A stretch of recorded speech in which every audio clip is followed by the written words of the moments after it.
When I tell people that I train college students to become successful debaters, the most common reaction that I get is, "Oh, wow, I'd hate to get into an argument with you." And I think that's really unfortunate because debate is one of the best tools that we have to sort out what are the truly great, remarkable ideas that we should invite into our life, into our relationships, into our workspaces, and into our society. I want to share with you today several of the reasons that you should consider yourself a debater and give one tool that we can all use to make our disagreements a little more productive and a little less dysfunctional. Now, when we think of our culture's iconic debaters, who comes to mind? Are they these two fellas? You know, presidential debates are almost universally lampooned because it seems like the candidates spend most of their time trying to dodge the questions that are being asked to them. Or maybe it's those radio talk show hosts who, when they hear an idea that's a little different from theirs, they just tend to shout a little louder, or they'll even hang up on a caller. Maybe you've had an experience at work where you'll be sitting in a meeting and you'll have the flash of a brilliant, out-of-the-box idea, but as you begin to articulate your idea, you'll have one or two verbal bullies in your group that'll cut down your thinking at its knees before it's had a chance to blossom into its fullest potential. And those are all terrible models of debate. But it doesn't have to be that way. There's an alternative, and this is it. In my idealized form of debate, what will occur is when you think you have a pretty good idea, you should go out and purposefully seek out reasoned criticism of your thinking.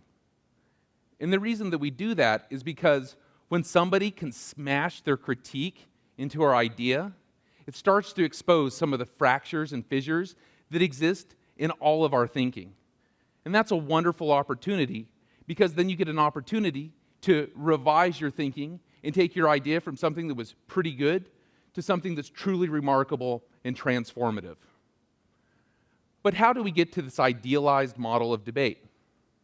I believe the first step is to practice something that I call deep listening.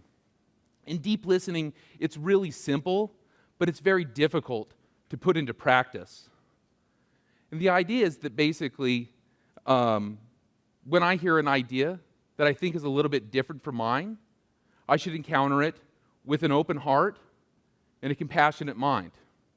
And this it mirrors the golden rule, and we'll call it the debater's rule. It goes something like, if I expect you to be open to being persuaded by my arguments, I must first open myself up to the possibility that you're right and I'm wrong. And if you follow the debater's rule, you'll get two immediate benefits. The first is it's going to improve your credibility, and the second is that it'll make your disagreements a little bit more productive. And I'll use an example.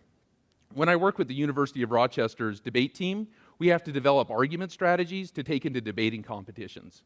And so we'll sit around with our group and brainstorm what we think is a good and strategic argument, and then we go and hit the library to find experts that are providing research to back up some of our assumptions.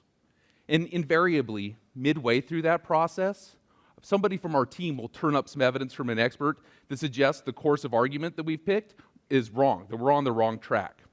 If we aren't using deep listening, what we'll do is we'll start to prejudge what they're telling us. And so as they deliver their criticism to us, we'll be thinking two or three reasons why they're wrong. And as soon as they're done telling us their criticism, we'll tell them the two or three reasons that they're wrong. We'll shut them up. We'll sit them down because we can't be bothered to change courses.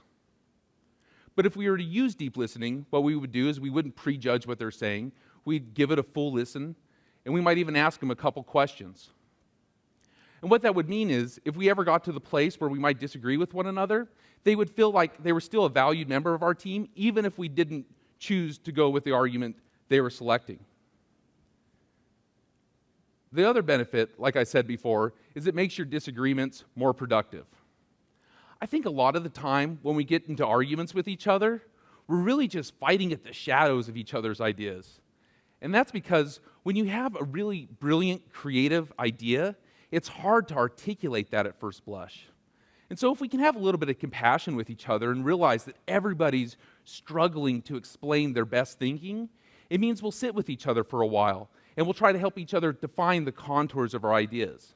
And that means when we finally get to that place of disagreement, we'll be able to spend our time arguing over the central principles that we disagree on rather than fighting off in the shadows and the weeds. And that means all of our disagreements become a little bit more efficient.